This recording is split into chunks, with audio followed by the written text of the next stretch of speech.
Hey class, it's Mr. Shear here. Today we are going to explore and investigate historically significant or important events that occurred in the history of Attawapiskat. So we know that Treaty 9 really had a long-lasting impact on the indigenous peoples within that area.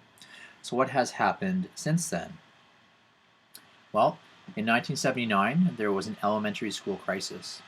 3 years after a school was built, 100,000 liters of oil spilled near the new elementary school that had been built in Attawapiskat.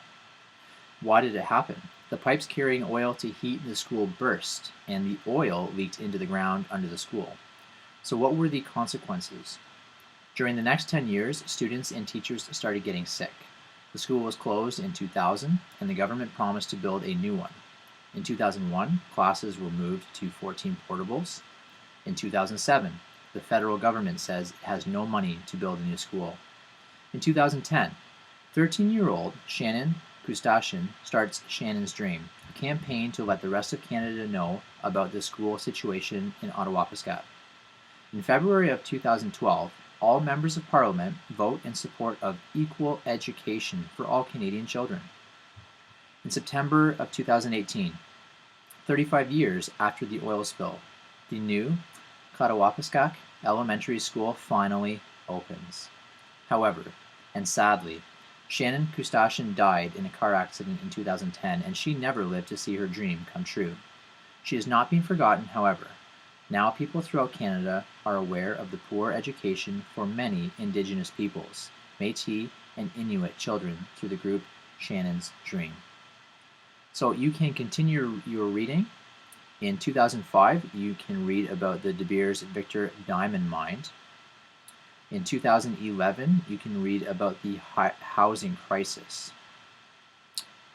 Now, how are we going to respond? Well, how important was the event? And we're going to determine the historical significance of one. So you're going to choose one of the three events that occurred in Attawapiskat, and then you're going to give a rating for each criteria of relevance, impact, and consequence.